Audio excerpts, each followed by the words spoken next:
Kerusakan lingkungan seperti deforestasi, pencemaran air dan udara, eksploitasi sumber daya alam secara berlebihan, serta pengabdian hak masyarakat seringkali berakar pada kepemimpinan yang tidak amanah. Pemimpin yang menyalahgunakan kekuasaan demi kepentingan pribadi atau kelompok menyebabkan kerusakan yang berdampak jangka panjang bagi kehidupan manusia dan makhluk lainnya. Islam memandang kepemimpinan sebagai amanah besar yang akan dipertanggungjawabkan di hadapan Allah. Hadis Nabi Muhammad SAW memberikan peringatan tegas tentang tanggung jawab pemimpin dan larangan melakukan kerusakan di bumi.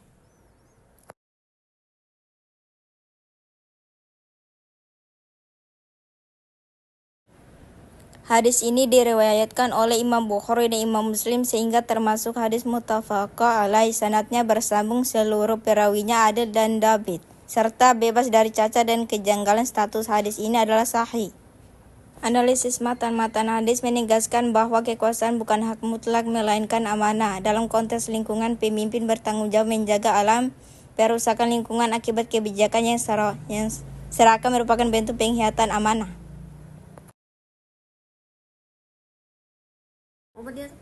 Rasulullah bersabda, tidaklah seorang pemimpin yang mengurusi perkara kaum muslimin sedang dia tidak bersungguh-sungguh dan tidak jujur, melainkan ia tidak akan dimasukkan bersama mereka ke dalam surga. Analisis sanad ini juga diriwayatkan oleh Bukhari dan Muslim dengan sanad sahih.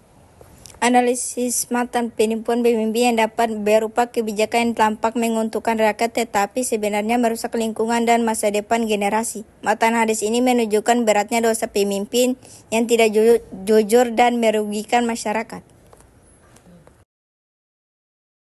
Janganlah engkau saling membahayakan dan jangan saling merugikan. Hadis ini diriwayatkan melalui beberapa jalur periwayatan yang saling menguatkan. Para ulama menilai hadis ini sahih karena kekuatan sanadnya secara keseluruhan. Analisis matan kerusakan lingkungan jelas menimbulkan bahaya bagi manusia dan makhluk hidup. Kebijakan pemimpin yang menyebabkan pencemaran dan kerusakan alam bertentangan langsung dengan prinsip hadis ini.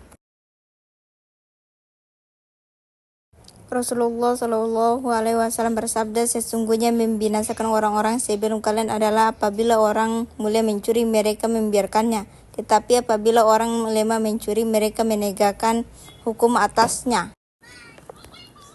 Analisis sanad hadis ini berstatus sahih, diriwayatkan oleh Bukhari dan Muslim dengan sanad kuat dan perawi terpercaya. Analisis matan hadis menunjukkan bahwa kehancuran suatu kaum terjadi akibat ketidakadilan pemimpin. Dalam konteks lingkungan, pembiaran terhadap perusakan alam oleh elit penguasa adalah bentuk ketidakadilan yang membawa kehancuran sosial dan ekologis.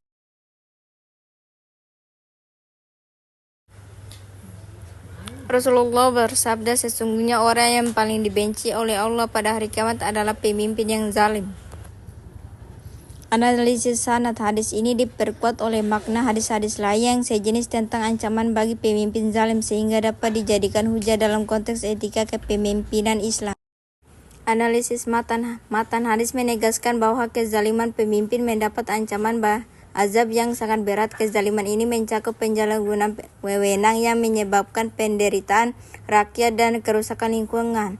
Kebijakan yang membiarkan eksploitasi alam secara berlebihan, perusakan hutan, dan pencemaran merupakan bentuk kezaliman karena merampas hak hidup generasi sekarang dan mendatang.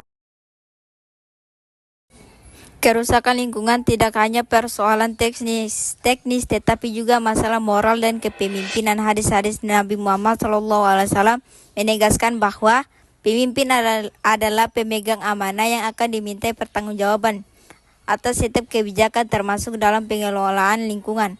Analisis sanad menunjukkan hadis-hadis tersebut sahih dan layak dijadikan hujah. Sementara analisis matan menegaskan relevansinya dengan krisis lingkungan kontemporer. Oleh karena itu, Islam menuntut kepemimpinan yang adil, jujur dan bertanggung jawab demi menjaga kelestarian bumi sebagai amanah dari Allah. Semakin jelas bahwa Islam memandang kerusakan lingkungan sebagai akibat langsung dari kezaliman dan pengkhianatan amanah pemimpin. Dari sisi sanad, hadis ini memiliki kualitas yang dapat diterima.